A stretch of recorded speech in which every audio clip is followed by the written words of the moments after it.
Let's take a look at your market news now. Asian markets dropped on Monday morning following Wall Street's downbeat finish last week on fears that U.S. economic growth has peaked and with investors cautious ahead of key central bank meetings.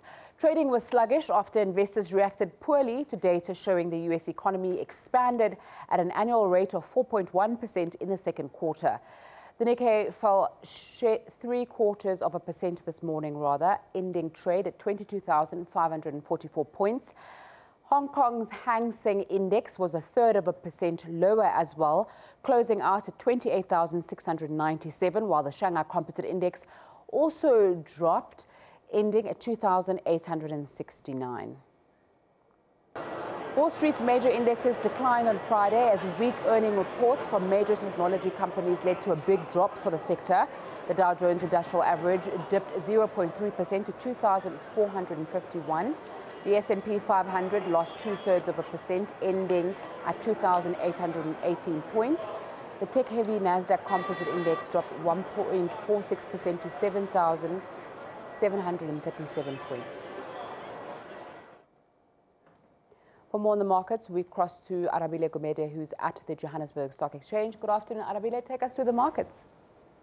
Yeah, good afternoon, Nzinga. Well, 0.25% down now for the JSE. It was around 0.5% down a little bit earlier on, so a slight recovery on that part. What exactly is driving that? We'll get to chat to Bright Khumalo from Vestact Asset Management as well. It was a good day for the Rand last week, and it seems to be the same case. Now it's around 13.16 or so against the US dollar, so some clear movement coming through, either from the GDP numbers out of the United States, but also the BRICS summit seemingly giving a lot of confidence into the local economy, so particularly doing well on that front. Whether we'll reach 13 or not is going to be of keen interest and a good question there. But let's take a look at how the rest of the European and local markets are trading.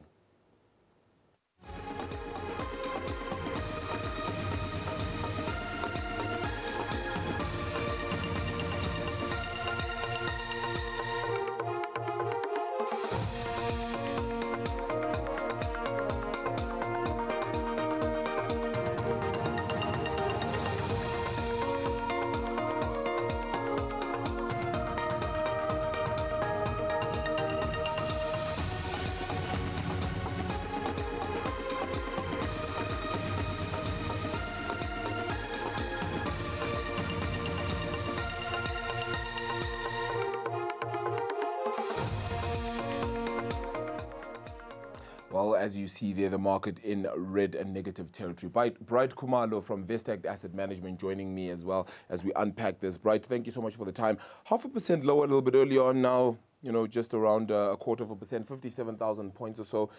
What's the negative tinge for in the all-share today? No, I think it's just, some steam coming off there because last week we actually had a really strong markets, I think about 3 or 4 days of positive, something we haven't seen in a very long time. And that's on the back of, like you said, the BRICS summit seems to be bringing a lot of the bond inflows, for example, and, the commitment by China to invest about $14.7 billion US dollars in local infrastructure and construction and other things.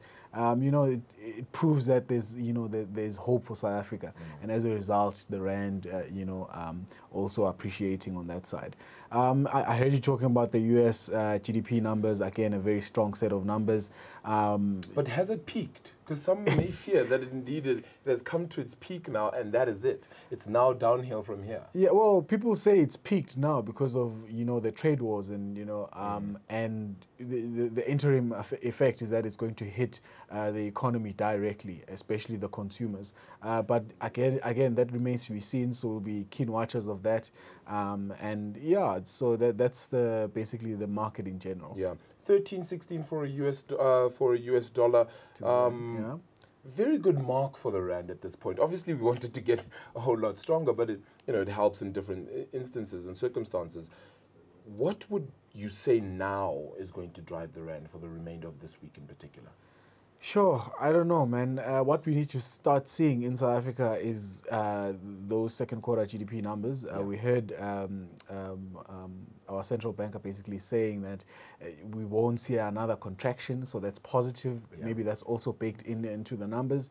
And I'm quite keen actually to hear what those numbers are. when they actually eventually come out. And of course, you have unemployment as well coming out tomorrow, so that's Correct. going to be of keen interest. Yes. Let's chat on to something unrelated a little bit to the markets, and that's Zimbabwe. Yeah. It is of keen interest, though, to quite a few people, and I think just the sustainability of that market is sure to boost, perhaps, trading partners. SADC, it surely basically would help. Yeah. Definitely, we want a a positive outcome for the Zimbabwean nation, especially as South Africa as a trading partner, like you're saying.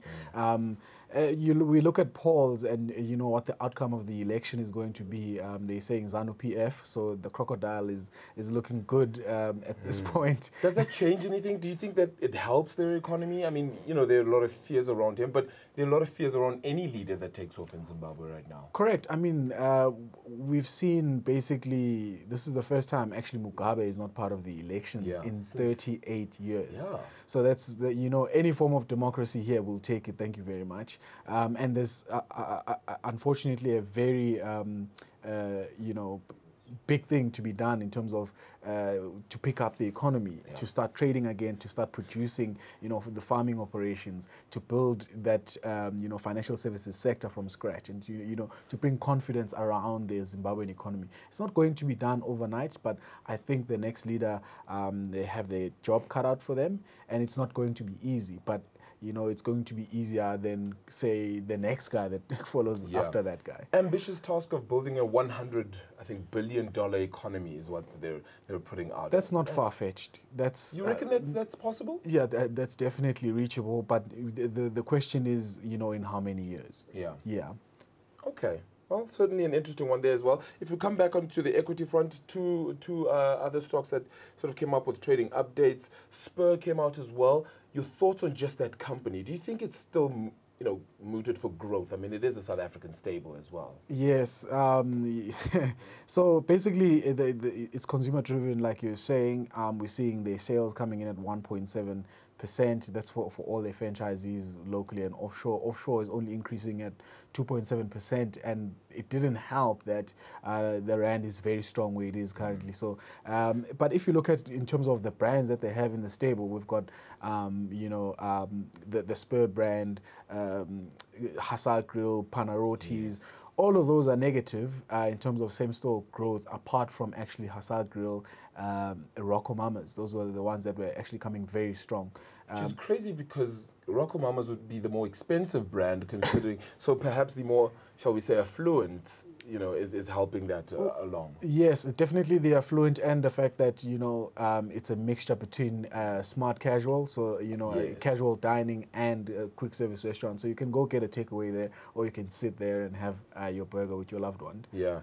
Another trading update that you saw of keen interest today? Massmart. Yeah. So that was very interesting. Basically, it's a sales update on where they are in terms of the restructuring of the business.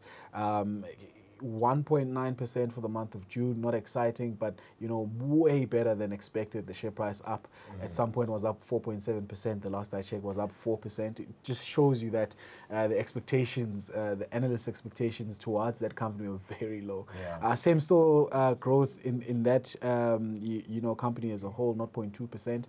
So again, very muted, which actually is just a reflection of where we are as the economy of South Africa. Yeah. Yeah. Right, Kumalo, portfolio manager at Vestact Asset Management. Thank you so much for your time. But 8,131 is the price of Bitcoin right now. That's in dollar terms. It's at 111,761 if you check it in South African rands as well. That's a look at the markets thus far. It is your midday report. Let's get into the rest of the show and some news coming up with Nompumelelo and Nzinga right after this.